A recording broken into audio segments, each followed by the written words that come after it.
What is the biggest lie your wife told you? Jenna and I met at my cousin's wedding 7 years ago. She was the photographer's assistant and kept making me laugh during the formal photos. We talked all night at the reception, and I knew she was different. She wanted the same things I did. Big house in the suburbs, stable careers, and most importantly, a huge family. I told her on our third date that I wanted at least 4 kids, maybe 5. Always dreamed of coaching little league teams and having chaotic Christmas mornings with kids everywhere. She said she wanted the exact same thing. Said she came from a big family and couldn't imagine life without a house full of children. We got engaged after a year. During wedding planning, she'd always point out the kids at venues we toured, saying how she couldn't wait for ours to run around our own reception someday. She'd joke about needing a bigger car for all the car seats, even had names picked out. We bought a 5-bedroom house right after the wedding. She insisted on the extra bedrooms for all the kids we'd have. Spent weekends painting the rooms neutral colors so they'd be ready. Her Pinterest was full of nursery ideas. She'd send me articles about the best school districts and signed us up for a waiting list at a good daycare. 3 years into marriage, we started trying. She tracked everything on apps, took vitamins, made us follow all the advice from pregnancy books. Every month she'd take tests and act disappointed when they were negative. She'd cry and I'd comfort her, promising it would happen soon. After 8 months, she suggested I get tested. Said maybe something was wrong and we should rule it out. I went to 3 different specialists. Every single test came back perfect. The doctor said I had excellent counts and motility. When I came home with the results, excited that at least we knew I wasn't the issue, Jenna was sitting on the couch with tissues. I thought she was upset about another negative test. Then she said we needed to talk. She told me that when she was 22, before we met, she had severe endometriosis. Had to have surgery that removed most of her reproductive system. The doctor told her she'd never have children naturally. Her chances were basically 0. She'd known for 8 years. The entire time we'd been together. Every conversation about kids, every nursery we planned, every name we picked out. She knew. When I asked why she never told me, she said she thought it wouldn't matter once we were married. That I'd love her enough to not care. That adoption was just as good. She actually said she thought I was being shallow for being upset. I asked about all the trying, the ovulation tracking, the pregnancy tests. She said she wanted to make it look real so I wouldn't suspect anything. She'd been faking disappointment for months. Taking pregnancy tests she knew would be negative. Crying fake tears while I held her. The fertility vitamins she'd been taking were just regular vitamins she'd put in a different bottle. When I said I needed time to process, she got angry. Said I was being dramatic and that lots of couples adopt. When I reminded her that I'd been clear about wanting biological children from day one, she said people change their minds all the time. She actually tried to schedule an adoption consultation the next day, like nothing had happened. Her mom called me that night, saying Jenna told her I was being unreasonable. That I should be grateful Jenna was willing to adopt, since some women wouldn't even do that. Her sister texted saying I was disgusting for making fertility a deal-breaker. Her whole family acted like I was the villain. I moved into the guest room. Jenna kept trying to act normal. Made my favorite dinners, bought tickets to concerts, and scheduled couples' vacations. When I said I was thinking about divorce, she lost it. Said I'd be throwing away 6 years over something that didn't matter. Those kids were kids regardless of biology. That I was selfish for wanting to abandon her over a medical condition. I asked her if she ever planned to tell me. She said she was going to after we'd been married longer, and it would be too late for me to leave. She actually said that she wanted to trap me first. She'd researched my state's divorce laws and figured after 10 years, I'd be less likely to leave because of asset division. She had a timeline for when to tell me the truth. I filed for divorce the next week. She tried everything. Claimed she didn't know about her infertility when we met, but I had texts where she'd mentioned having surgery years before. Said she thought she might still get pregnant miraculously, but her medical records showed the doctor's notes saying it was impossible. Then she tried to claim I was discriminating against her for a disability. Her lawyer actually laughed at that one. But what she brought to the court the next day changed everything. The courtroom went completely silent. Jenna's lawyer placed a thick folder on the table in front of the judge. My stomach twisted into knots as I watched him open it slowly. The judge looked down at the contents, then back up at the lawyer with raised eyebrows. He asked what new evidence they were presenting. I had no idea what she could possibly have. We'd been through everything already. Her medical records proved she knew about her infertility. The texts I had showed she'd mentioned the surgery years before we met. Morgan leaned over and whispered that we should request a recess to review whatever this was before proceeding. His voice was calm, but I could tell he was concerned. The judge nodded and granted a 30-minute recess. Morgan and I stood up and moved toward the door. Jenna's lawyer followed us out with copies of the mystery evidence. We walked down the hallway to a small conference room. The fluorescent lights buzzed overhead as we sat down at the scratched table. Jenna's lawyer handed Morgan the folder without saying anything. His expression was smug, like he thought he'd just won the case. Morgan opened it and started flipping through the pages. His jaw tightened as he read. I leaned over to look, and my heart sank. The folder was full of printed screenshots. My social media posts from the past 3 years. Text messages with friends, all of it carefully selected and arranged. I saw a post where I'd joked about passing on my genes, another where I'd commented about wanting kids who look like me, a text conversation with Austin where I'd said something about genetic traits. Every single one was taken out of context. They made me look obsessed with having biological children to an unreasonable degree, like I cared more about DNA than love. Morgan immediately recognized what this was. A character assassination attempt. He started going through each screenshot methodically, pointing out how the context had been deliberately removed to distort my meaning. We spent 20 minutes examining every page. One text message showed me joking with a friend that at least my kids wouldn't inherit my terrible eyesight. In the full conversation, I was actually making fun of myself for needing such strong glasses. But Jenna's lawyer had cut off everything before and after. It looked like I was obsessed with genetic perfection. Another post showed me commenting on a friend's baby photo, saying the kid had his dad's nose. Normal stuff people say all the time. But isolated like this, it looked weird and fixated. Morgan made notes on each page, documenting the missing context and what the full conversations actually said. His pen moved quickly across his legal pad. When we returned to the courtroom, everyone was already seated. Jenna sat at her table staring straight ahead. Her eyes were red like she'd been crying during the break. Morgan stood up and addressed the judge. He systematically went through each piece of evidence, providing the full context for every screenshot, highlighting how the editing was deliberately deceptive. The judge's expression changed as Morgan talked. His eyebrows drew together, and his mouth formed a thin line. He looked increasingly annoyed as it became clear that Jenna's team had wasted the court's time with manipulated evidence. Morgan pulled up the actual social media posts on his laptop, showed the full threads and conversations. The difference was obvious. What looked obsessive in isolation was completely normal in context. I felt relief wash over me, but also anger that Jenna would stoop to such obvious manipulation tactics. The judge leaned back in his chair and folded his arms. He stated firmly that wanting biological children were not unreasonable or discriminatory, that the issue at hand was the 8-year deception, not my stated family preferences. Jenna's lawyer tried to argue that I was being inflexible and cruel to someone with a medical condition. The judge cut him off mid-sentence. He said medical conditions don't justify deliberate long-term deception in a marriage. I saw Jenna's face crumple as she realized her dramatic evidence had backfired completely. Her shoulders shook, and she put her face in her hands. The judge dismissed the evidence as irrelevant and manipulative. He said he'd seen enough and would issue his ruling within 2 weeks. Court was adjourned. After court, Morgan and I walked back to his office 3 blocks away. The afternoon sun was bright and hot. Morgan explained that Jenna's failed evidence stunt actually strengthened our position. It demonstrated ongoing manipulative behavior and bad faith in the divorce process. We sat down in his office and he pulled out his calendar. He recommended we push for a faster timeline since Jenna had shown she'd continue escalating tactics. I agreed immediately. I wanted this nightmare to end as quickly as possible. Morgan said he'd file a motion to expedite the proceedings. He thought we could have everything finalized within 2 months instead of the usual 6. That evening, Viviana called to check how court went. I told her about Jenna's manipulated evidence disaster. She was furious on my behalf. Her voice got loud and sharp as she talked about how manipulative the whole thing was. She said this proved I made the right decision to leave. Someone who truly loved me wouldn't try to destroy my character in court. Her support helped counter the guilt I still sometimes felt about ending the marriage. 2 days later, I received a long email from Chloe. The subject line said we need to talk. I opened it at work during my lunch break. The email was full of emotional manipulation, begging me to reconsider the divorce, claiming Jenna was devastated and not eating, saying I was destroying her daughter over something that wasn't her fault, how cruel I was being to punish someone for a medical condition. Every paragraph was designed to make me feel like a monster.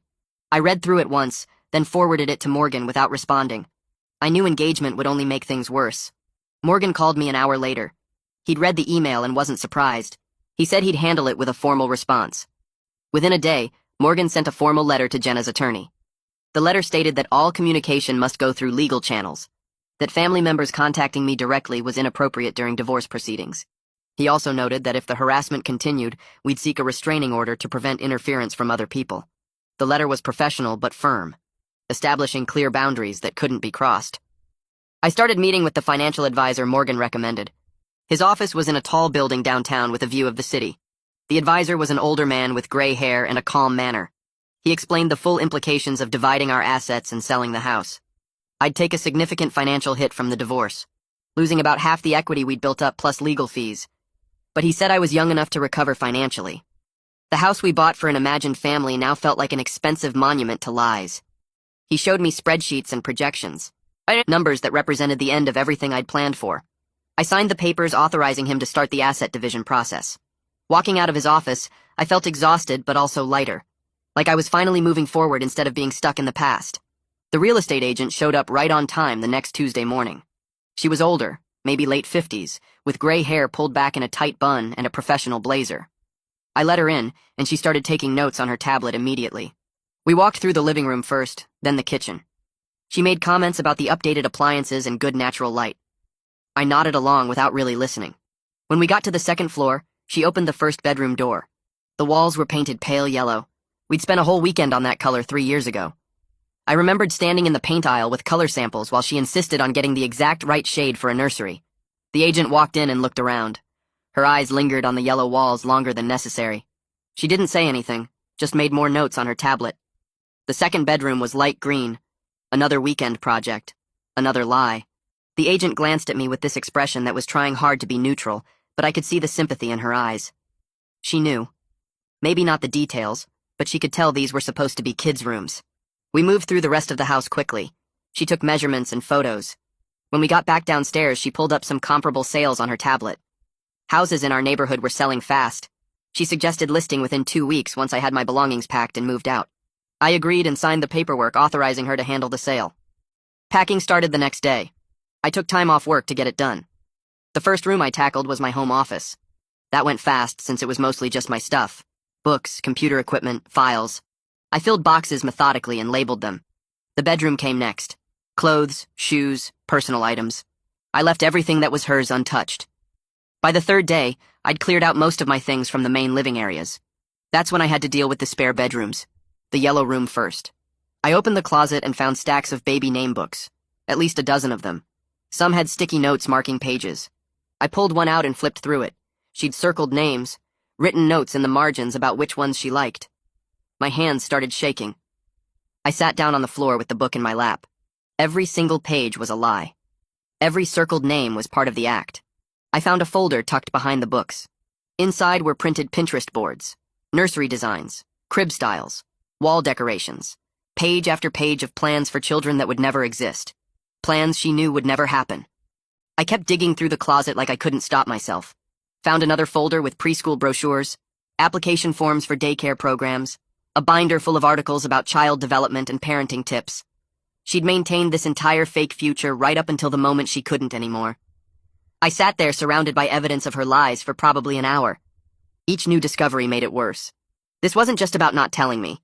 She'd actively built this elaborate deception. Bought books, printed materials, created a whole false reality. I finally stood up and started throwing everything into trash bags. All the books, all the printouts, all the plans.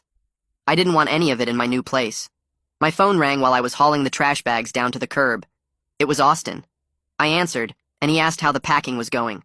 I told him I was getting through it, but it was rough.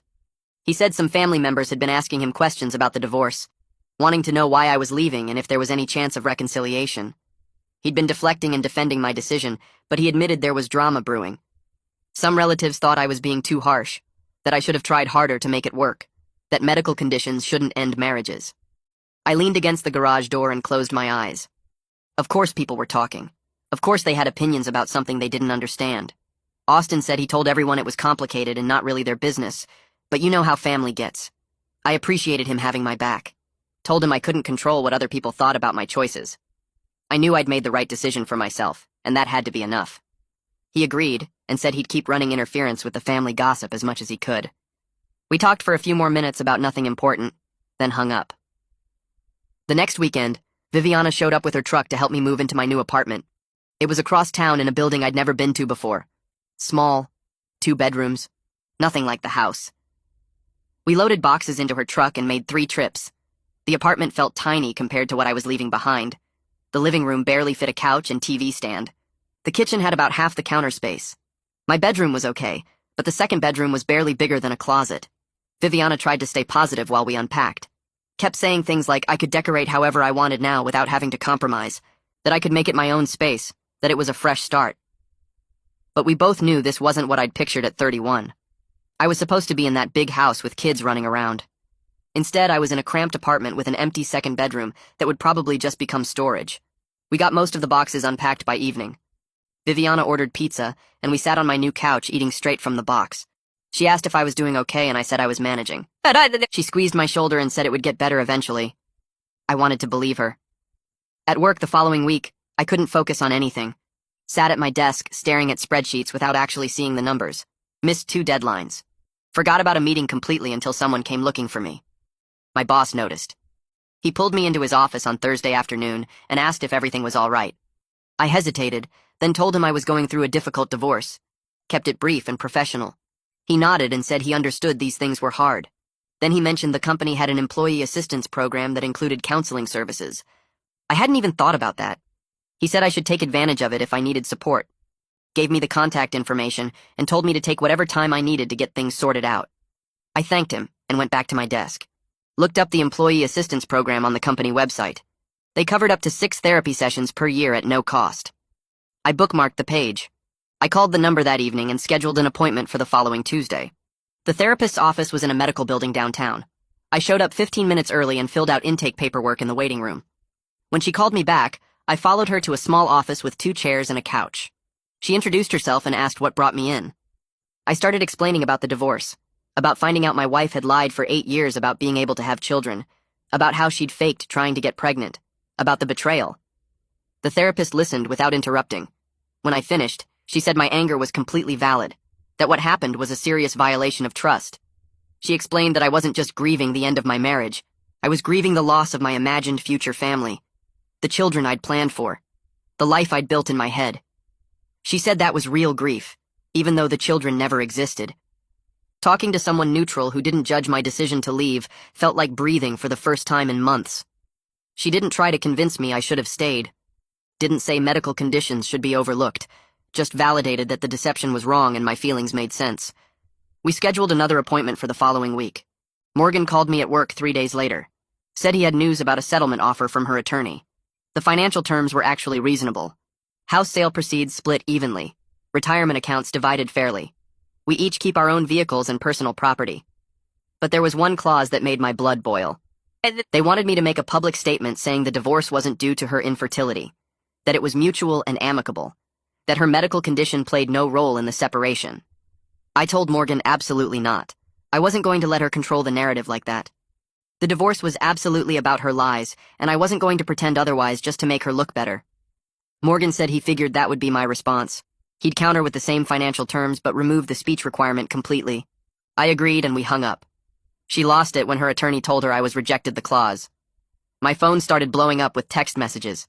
Long paragraphs accusing me of trying to humiliate her publicly, saying I was cruel and vindictive, that I wanted everyone to think she was defective, that I was punishing her for something she couldn't control. The messages got more unhinged as the day went on. I read the first few, then called Morgan. He told me to stop reading them immediately. Forward everything to him without responding. Don't engage at all. I did what he said. Forwarded about 15 messages to his email and then muted her number. The texts revealed someone spiraling, someone desperate to control how others saw the situation, someone who still didn't understand that the problem wasn't her infertility, but her lies. 2 weeks later, the mediator assigned to our case scheduled a joint session. The appointment was set for a Thursday afternoon at his office downtown. I was anxious about seeing her face-to-face for the first time since I'd moved out. Morgan prepared me thoroughly the day before, went over what to expect, told me to stay calm no matter what happened. Speak only when directly addressed. Let him handle all the negotiations.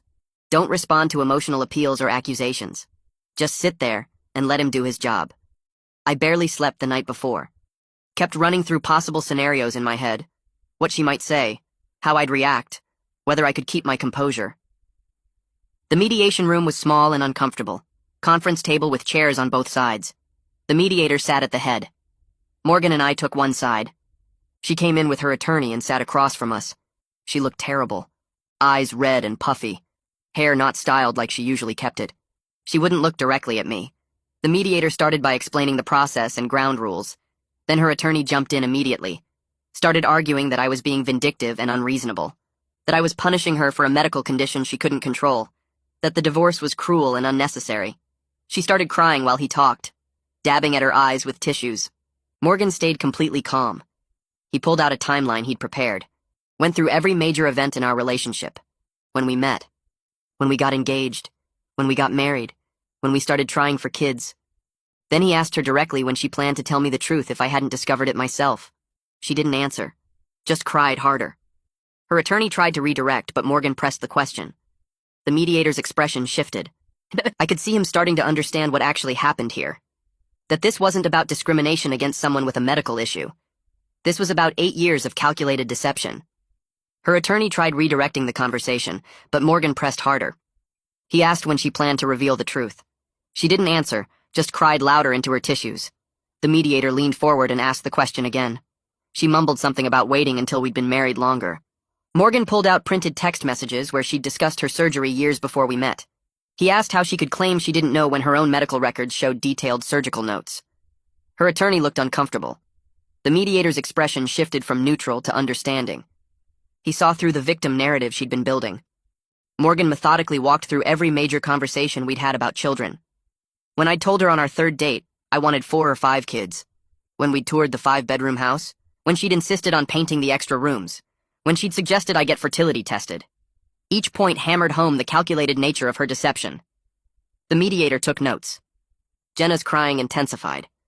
Her attorney tried arguing about medical privacy, but Morgan countered that privacy doesn't extend to deceiving your spouse about fundamental life goals. The room felt smaller with each passing minute. The mediator called for a 15-minute break. Morgan and I stepped into the hallway. He told me things were going better than expected. The mediator clearly understood this wasn't about discrimination against a medical condition. Jenna's manipulated evidence backfiring had actually strengthened our position. He suggested we push for a settlement today if possible. I agreed. I wanted this nightmare over. We stood near the water fountain discussing asset division details when I saw Jenna emerge from the conference room. She walked toward me with her attorney trailing behind, looking alarmed. Her face was blotchy and red. She opened her mouth to speak. Morgan immediately stepped between us. He reminded everyone that direct communication wasn't appropriate during mediation. She looked desperate and broken. Her hands shook. For a second, I felt sorry for her. Then I remembered 8 years of calculated lies. The fake pregnancy tests. The fertility vitamins that were just regular vitamins.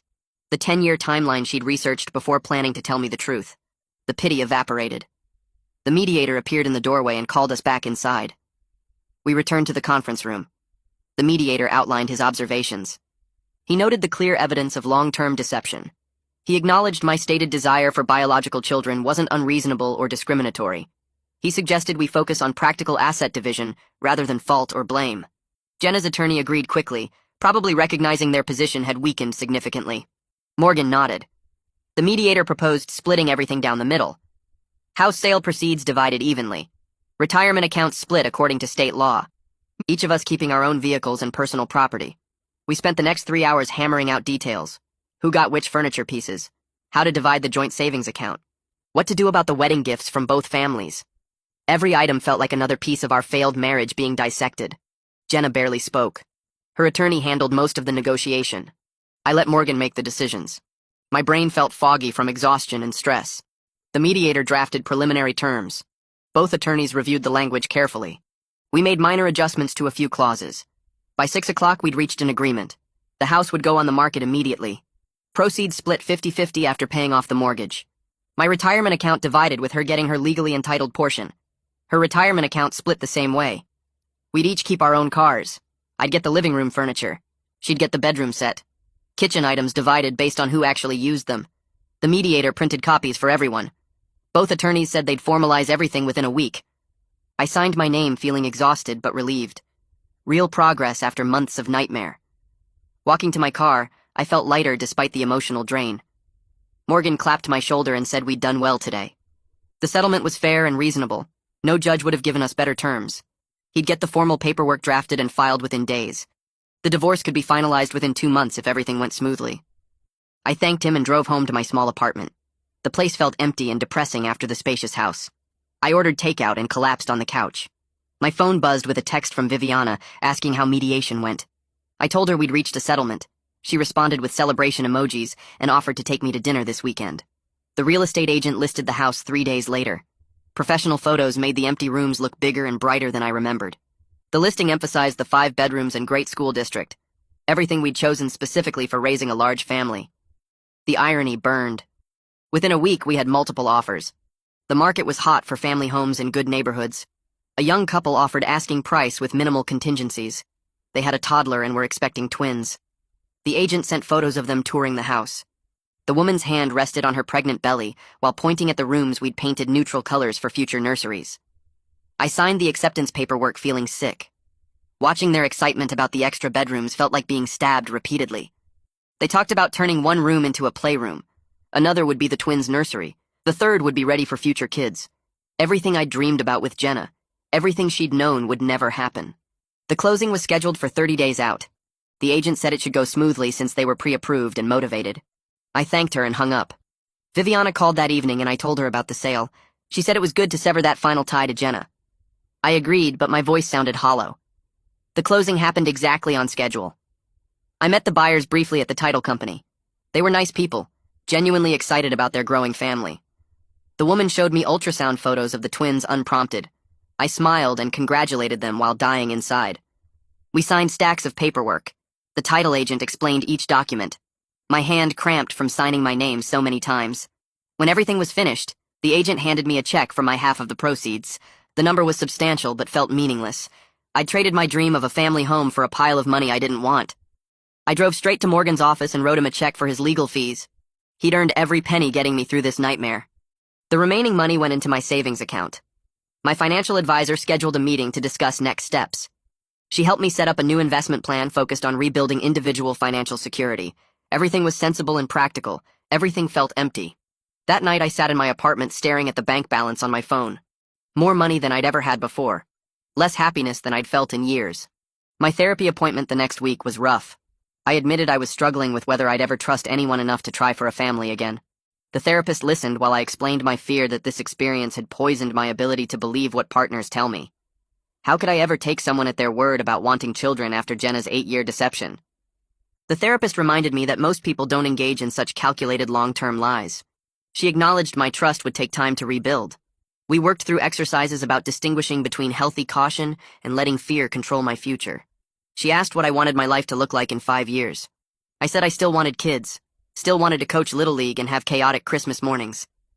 The dream hadn't changed just because Jenna had lied about sharing it. The therapist pointed out that holding on to that dream while working through trust issues was actually healthy. It meant I wasn't letting Jenna's betrayal destroy my fundamental desires. We discussed strategies for eventually dating again. How to have early conversations about life goals. Red flags to watch for. Ways to verify someone's honesty without becoming paranoid. I left feeling slightly more hopeful, but still scared. Austin called the following Saturday and invited me to a family barbecue. I hesitated. Some relatives would definitely have opinions about my divorce. Austin promised to run interference if anyone got judgmental. I reluctantly agreed to go. The barbecue was at his parents' house, my aunt and uncle's place with the big backyard. Kids were running around playing. Couples stood together chatting. I felt painfully alone. I grabbed a beer and found a quiet corner. Within 20 minutes, an aunt cornered me. She suggested I'd been too hasty ending things. Medical issues shouldn't destroy marriages. People work through worse problems all the time. I took a breath and explained politely but firmly that deception destroyed my marriage, not infertility. That Jenna had lied for 8 years about something she knew was fundamental to me. That trust was the foundation of marriage, and she'd shattered it completely. My aunt looked skeptical. She said something about forgiveness and commitment. I excused myself before the conversation escalated further. I walked to the other side of the yard and stood near the fence. Other relatives probably thought the same thing. That I was being cruel and shallow. That I should have stayed and adopted. They hadn't lived through the calculated lies. Viviana appeared beside me holding 2 beers. She handed me one and said she'd noticed my aunt cornering me. She'd been watching for judgmental relatives. We stood together in comfortable silence for a minute. Then she said some family members would never understand my decision. Their opinions didn't matter because they hadn't lived through Jenna's betrayal. They hadn't watched me discover 8 years of my life were built on lies. They hadn't seen the fake pregnancy tests or the research timeline for when to finally tell me the truth. Her fierce loyalty meant everything when I felt isolated by others' judgment. She stayed close the rest of the afternoon, steering me away from potentially difficult conversations, changing subjects when relatives asked intrusive questions about the divorce, making jokes to lighten the mood when things got tense. By the time I left, I felt grateful for her support. She walked me to my car and hugged me. She said I'd made the right choice and she was proud of me for standing firm, that I deserved someone honest who actually wanted the same future. I drove home feeling less alone than I had at the start of the day. Morgan called Monday morning with news. The final divorce hearing was scheduled 6 weeks out. He explained it should be straightforward since we'd reached settlement on all major issues. The hearing was mostly procedural to finalize everything legally. He didn't anticipate any surprises since Jenna's dramatic evidence stunt had failed so badly. The judge would review the settlement terms, ask if we both agreed, sign the final decree. The whole thing would take maybe 15 minutes. I marked the date on my calendar with mixed feelings of relief and sadness. That evening, I made the mistake of downloading a dating app. Several friends had suggested getting back out there, meeting new people, not letting Jenna's betrayal keep me isolated forever. I created a profile, swiped through potential matches. A woman named Olivia messaged me. She seemed nice. Normal job, normal hobbies, normal life. We chatted for a few days. She suggested meeting for coffee. I agreed even though my stomach twisted with anxiety. The date was polite but awkward. I spent the entire evening comparing her to Jenna, wondering if she was being honest about wanting kids someday, analyzing every word for potential deception. Olivia talked about her job teaching elementary school. She mentioned loving kids and wanting her own family eventually. I should have felt encouraged. Instead, I felt suspicious. Was she telling the truth or just saying what she thought I wanted to hear? How would I ever know for certain? She asked about my divorce and I gave a brief explanation. She was understanding and kind. That made me more suspicious. Nobody was this perfect and honest. I was a mess. The date ended with an awkward hug. She texted later saying she'd had a nice time. I felt guilty telling her I wasn't ready for anything right now. She deserved someone who wasn't broken. My therapist wasn't surprised when I told her about the failed date attempt. She said I was putting too much pressure on myself to move forward quickly, that I needed more time to process grief and rebuild trust before jumping into new relationships. She recommended focusing on rebuilding my individual identity rather than searching for a partner, taking dating completely off the table for at least 6 months while I worked on healing.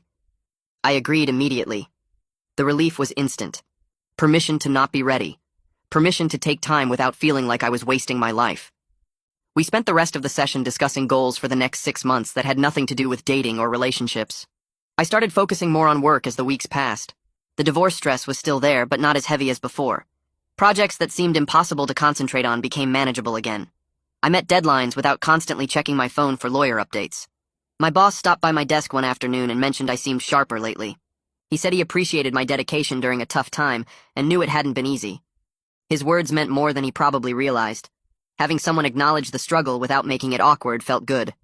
I threw myself into a big presentation for a client meeting, spent extra hours refining the details and practicing my delivery. When the presentation went well and the client signed on for another year, I felt proud of something for the first time in months. Work became a refuge where I could prove I was still capable and valuable despite my personal life falling apart. My inbox showed a new email from Chloe late one evening. I almost deleted it without reading, but curiosity won. The tone was completely different from her previous angry messages. She apologized for how she'd reacted before and said she understood I was hurt. Then she asked if we could meet in person to discuss Jenna's well-being. She wrote that Jenna was struggling badly and barely leaving her apartment. I stared at the email for 10 minutes trying to figure out how to respond. Part of me felt bad that Jenna was suffering. The other part remembered 8 years of lies and manipulation. I forwarded the email to Morgan before replying. He called within an hour and said meeting Chloe was a terrible idea. The divorce wasn't finalized yet, and any contact with Jenna's family could complicate things. He reminded me that Chloe had called me unreasonable and cruel just weeks ago. Her sudden change of heart was probably a strategy to get me to reconsider. I drafted a short response declining the meeting, kept it polite but firm, suggested she focus on getting Jenna professional help instead of involving me. Hit send before I could second-guess myself. Morgan called 3 weeks before the final hearing with a minor issue. Jenna's attorney wanted to modify the settlement regarding furniture from the house sale. Apparently she wanted the dining room table and chairs plus the bedroom set from the guest room. I didn't care much about those pieces. The dining table reminded me of family dinners we'd never have. The guest room furniture just made me think of the months I slept there after discovering her lies. Morgan asked if I wanted to fight it or just agree. I told him to let her have the furniture. It meant more to her than to me, and fighting over chairs seemed pointless when we'd already divided everything else. He said he'd handle the paperwork and get it sorted quickly. The concession felt small compared to avoiding more conflict and delays. I just wanted the divorce finished, so I could move on with my life. Saturday afternoon, I drove to an open house in a neighborhood I'd been researching. The listing showed a 2-bedroom condo with updated kitchen and a small balcony. Walking through the empty rooms felt strange after years of planning for a 5-bedroom house full of kids. The real estate agent talked about the building amenities and low maintenance fees. She showed me the 2nd bedroom and mentioned it made a great home office. I nodded but didn't tell her I'd been picturing it as a nursery just months ago. Another couple walked through looking excited and discussing which room would be the baby's room. I left quickly after that. Visited 2 more properties that afternoon. Each one was smaller and simpler than what I'd imagined for my future. The shift from family home to single-person condo was depressing but necessary. I wasn't ready to buy anything yet. Just looking helped me picture a different future that didn't include Jenna or the family we'd never have. Drove home feeling tired and sad, but also slightly more prepared for whatever came next. Austin texted asking if I wanted to grab lunch on Tuesday. We met at a sandwich place near his office and caught up on work stuff and family news. Then he mentioned he'd run into Jenna at a coffee shop downtown the previous week. My stomach tightened immediately. He said she'd asked about me and seemed genuinely sad and regretful. He kept the conversation brief and didn't share any details about my life. Said she looked rough and clearly struggling. Her hair was messier than usual, and she had dark circles under her eyes. I felt a weird mix of sympathy and anger hearing this. Part of me didn't want her to suffer even after everything she'd done. The other part thought she was facing consequences of her own choices. She'd lied for 8 years and tried to trap me in a marriage built on deception. I was suffering consequences of her lies, too. Austin said he wasn't trying to make me feel guilty, just wanted me to know in case I heard it from someone else. I appreciated him telling me directly. We finished lunch talking about his kids and upcoming vacation plans. Normal conversation that didn't revolve around my divorce felt refreshing. My therapy session that week introduced a new concept that helped me process the complicated feelings about Jenna. The therapist explained acceptance without forgiveness. I could acknowledge that Jenna was suffering and struggling without excusing what she did or reconciling with her. The two things weren't connected. Her pain didn't erase her actions. My boundaries didn't require me to hate her or wish her harm. I could recognize she made terrible choices that hurt both of us, while still maintaining firm boundaries about our relationship being over. This framework made sense of the confusing emotions I'd been experiencing. Not wanting her to suffer didn't mean I was wrong to leave. Feeling sympathy sometimes didn't mean I should reconsider the divorce. I could hold both truths at once. She was struggling, and I felt bad about that. She also lied to me for 8 years, and I made the right decision leaving. The therapist said this kind of nuanced thinking was healthy and showed emotional growth. I left the session feeling clearer about my feelings than I had in weeks. 2 weeks before the final hearing, I had a breakthrough during therapy. We'd been discussing why the pain felt so overwhelming even months after discovering the truth. The therapist asked me to list everything I was grieving. I started with the obvious answer, which was the marriage. Then she pushed me to be more specific. I realized I was grieving multiple losses at once. The marriage itself, the imagined future family with 4 or 5 kids, 8 years of my life spent building something fake, my ability to trust people easily. Each loss was separate and significant. Naming them individually helped me understand why I felt crushed under the weight of it all. I wasn't just sad about one thing. I was processing 4 or 5 major losses simultaneously. The therapist said recognizing this was an important step toward healing. Each loss needed to be grieved separately, instead of treating them as one big mass of pain. We spent the rest of the session breaking down each specific loss and what it meant to me. By the end, I felt exhausted, but also understood myself better. Morgan called to confirm everything was ready for the final hearing. All paperwork was finalized and prepared for the judge's signature. He walked me through what to expect during the court appearance. We'd both be asked if we agreed to the settlement terms. The judge would review everything and sign the final decree. The whole process would take maybe 15 minutes. He reminded me this was mostly a formality at this point, since we'd already resolved all the contentious issues. I felt surprisingly calm listening to him explain the procedure. Ready for the legal chapter to close, even though I knew emotional healing would take much longer. The divorce would be official soon. That felt both relieving and sad at the same time. Viviana called that evening and offered to come to the final hearing for moral support. I accepted immediately. Having family there who understood and supported my decision would make facing Jenna one last time feel less scary. She promised to take me out for dinner afterward to mark the end of this chapter. Said we'd celebrate me moving forward with my life. I appreciated her support more than I could express. She'd been there through the worst of it, and never judged me for my decision. Her presence at the hearing would remind me I wasn't alone, even when everything felt overwhelming. The night before the final hearing, I couldn't sleep. Lay in bed staring at the ceiling thinking about the past 7 years with Jenna. Remembered our wedding day when she stood across from me promising honesty and partnership. How she'd smiled and cried happy tears while making vows she was already violating. Every good memory was tainted now by knowing it was built on lies. Our first apartment together where we'd talked about baby names, the house hunting trips where she'd insisted on extra bedrooms, all those weekends painting rooms for children she knew we'd never have. The fake disappointment every month when pregnancy tests came back negative. Tests she knew would be negative because she'd been infertile for years. I thought about how thoroughly she'd violated her wedding vows from the very beginning. The betrayal still stung intensely despite months of therapy and processing. Finally fell asleep around 3 in the morning. Woke up exhausted, but ready to face the final hearing and close this chapter of my life. The judge entered the courtroom right at 9 in the morning.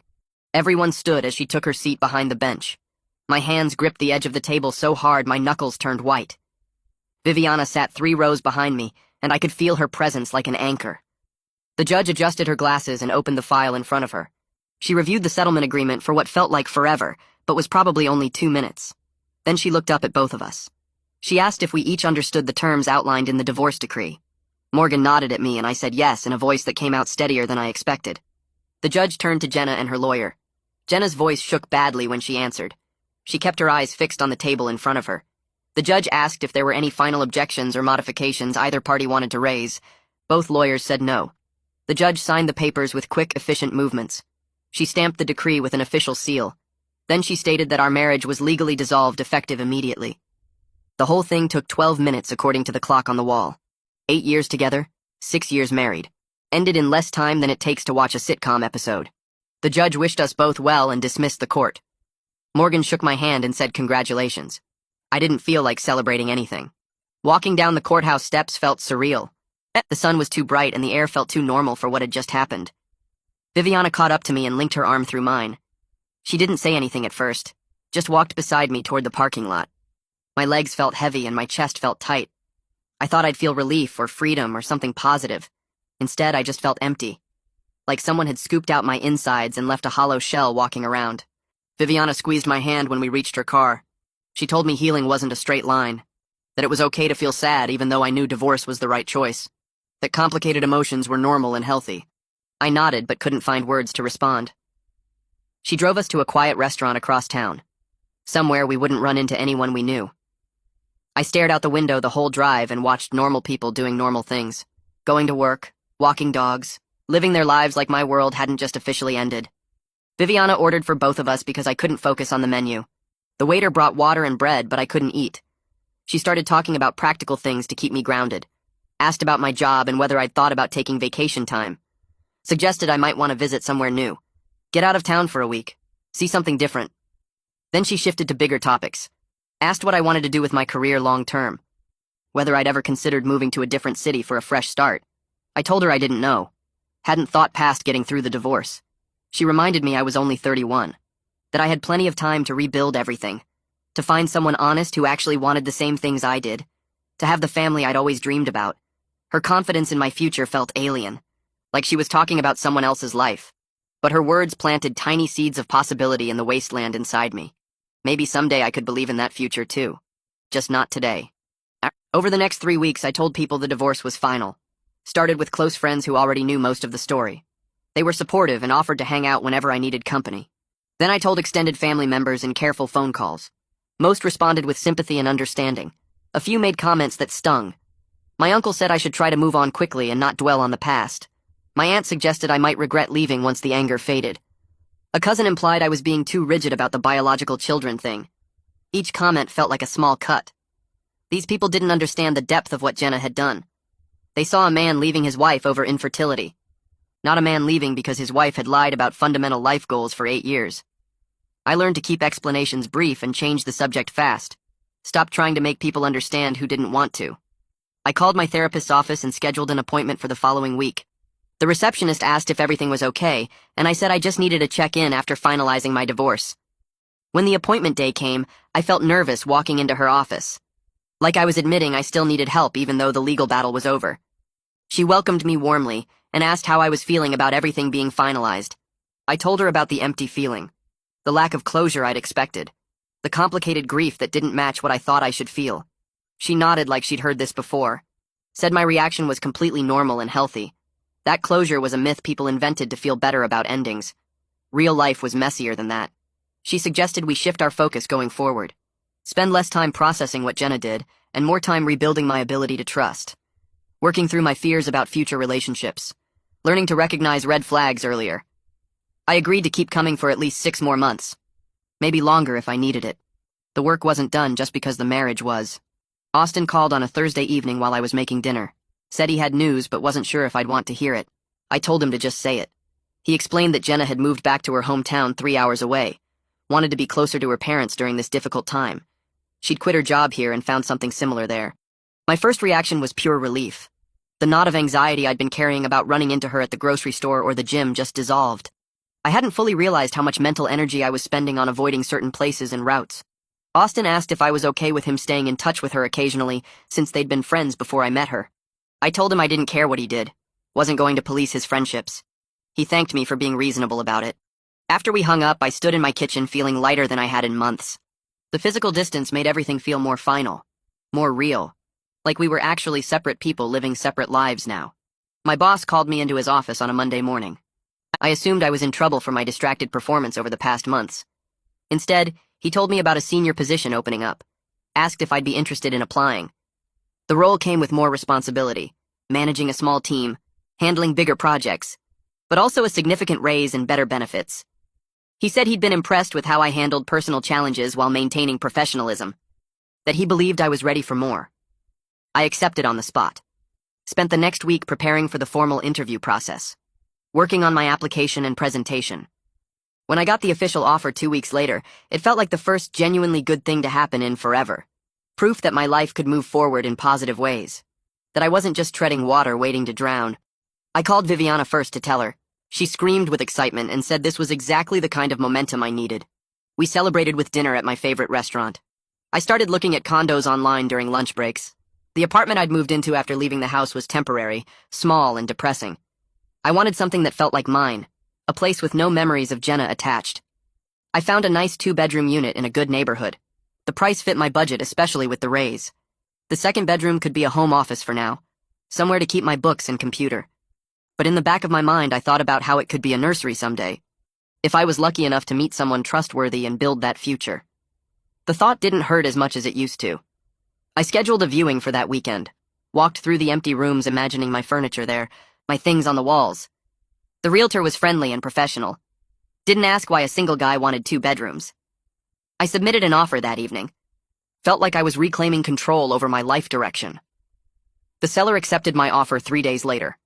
I called Viviana immediately, and she offered to help me pick out furniture and decorations. We spent the next weekend at furniture stores.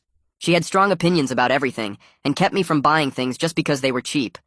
Pushed me to invest in pieces I'd actually like living with. We picked out a comfortable couch, a real bed frame instead of just a mattress on the floor, kitchen table and chairs, artwork for the walls. She made me choose colors and styles that reflected my actual taste, not what Jenna would have wanted. The whole process felt therapeutic, like I was building a version of home that was entirely mine. No compromise or shared decisions, just my space designed exactly how I wanted it. Moving day was set for 3 weeks out. I counted down the days with actual excitement instead of dread. 4 months after the divorce was finalized, I sat in my therapist's office for our regular appointment. She asked how my week had been, and I realized I'd gone several days without thinking about Jenna at all, without feeling that spike of anger when something reminded me of the lies. The realization surprised me enough that I stopped mid-sentence. My therapist smiled and said that was significant progress, a sign I was genuinely moving forward instead of just going through motions. She reminded me healing wasn't linear, that I might still have bad days or setbacks. But the fact that I could go multiple days without the pain being front and center meant I was building a life beyond the betrayal. I left that session feeling cautiously hopeful, like maybe I could actually believe in a future that wasn't defined by what Jenna had done. The empty feeling was still there sometimes, but it was getting smaller, making room for other things. Better things. Austin and Viviana showed up at my apartment early on moving day with coffee and boxes. They helped me load everything into the rental truck and drove across town to the new condo. Carrying furniture up the stairs felt good. Physical work that made me focus on something concrete instead of spinning thoughts. Viviana directed where everything should go while Austin and I hauled the heavy pieces. The couch fit perfectly in the living room. The bed frame went together without any missing screws. My books filled the shelves in the second bedroom that would be my office for now.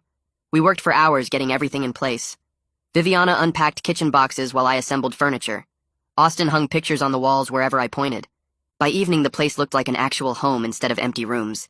They ordered pizza, and we sat on my new couch eating straight from the box. Viviana raised her soda can in a toast to fresh starts and new beginnings. After they left, I walked through the quiet space, touching the walls and furniture. Everything here was mine. No shared decisions or compromises. No memories of Jenna attached to any of it. That night, I slept in my new bedroom on clean sheets, in a room I'd picked out myself. The silence felt peaceful instead of lonely. No anger keeping me awake. No what-ifs running through my head. Just quiet and calm, and the feeling that maybe I could actually build something good here. 3 weeks later, I attended a work conference downtown at a hotel convention center. Boring presentations about industry trends and networking sessions where everyone made small talk. During the lunch break, I grabbed coffee from the lobby cafe and nearly collided with someone coming around the corner. She apologized and laughed, said she wasn't paying attention. I recognized her vaguely from another department. Kira something. We ended up sitting at the same table since all the others were full.